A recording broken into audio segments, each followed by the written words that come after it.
am not the one trying to undermine American democracy. I'm the one that's trying to save it. Please remember that. We all know what happened with the election, and we can never, ever let that happen again. And we're going to go forward, and we're going to continue to look, and things are being found that is not even believable. Nick Oxner covers all things North Carolina politics. He is the chief investigative reporter at our Charlotte affiliate, WBTV, and he joins me now. Nick, the event was one of the first high-profile public appearances for President Trump since leaving the White House in January.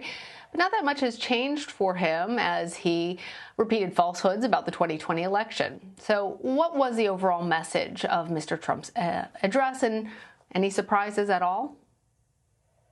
No real surprises in necessarily the substance of what he talked about. I think maybe one of the more interesting things is that the bits we just heard from his speech talking about, claims that we know are false about the 2020 election came so late into the speech, roughly about an hour into his 90 minutes worth of remarks.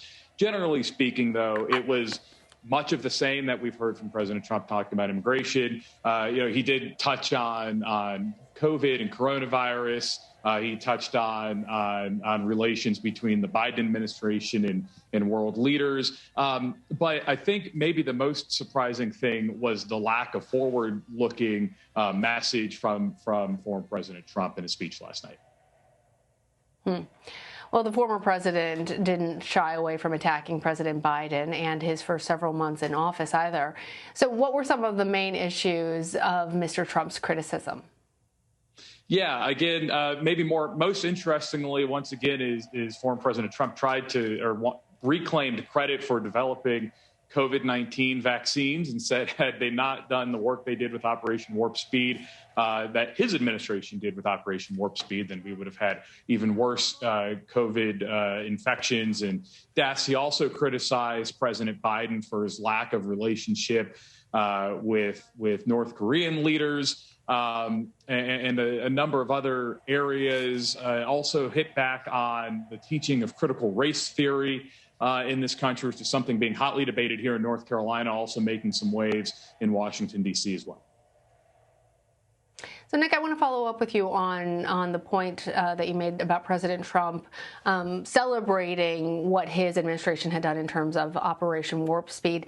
Did he actually encourage the people assembled to get vaccinated? We know that that vaccine hesitancy is higher among Republicans than Democrats, and he was there in the South, and that's also been an issue of contention. Did we hear that message coming from the former president?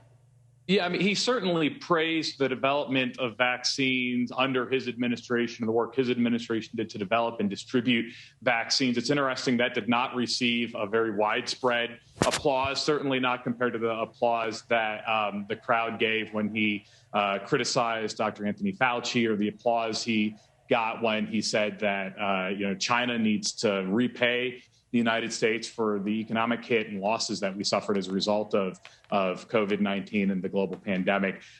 So he certainly talked about the vaccines and talked up vaccines and highlighted them positively in a way that, would be supportive and encouraging of vaccines during his speech. All right. Well, President Trump also announced his endorsement Saturday for Congressman Ted Budd in North Carolina's crowded Republican Senate primary. That news came shortly after the former president's daughter-in-law, Laura Trump, said that she would not run for the seat. Why did Congressman Budd get the endorsement? Well, it depends on who you ask. If you ask Representative Budd's opponents, he's running against former Representative Mark Walker and former North Carolina Governor Pat McCrory. They both said a version of Donald Trump got some bad advice from his former chief of staff, Mark Meadows, also a former North Carolina congressman. Largely speaking, though, it's not that much of a surprise that Ted Budd would have gotten the endorsement last night, nor was it, frankly, much of a surprise that Laura Trump announced she was not going to run at this stage. You would have thought she would have made some more moves to do so if that's what she was going to do. But Ted Budd has already got the backing of the Club for Growth. He has a good relationship with Mark Meadows. And again, it's largely speculated that and Trump himself kind of hinted at Mark Meadows playing a role in being, a major influence in his decision on who he was going to endorse in this race. Well, some Republican lawmakers fear that pro-Trump candidates could threaten their chances of gaining control of Congress in 2022.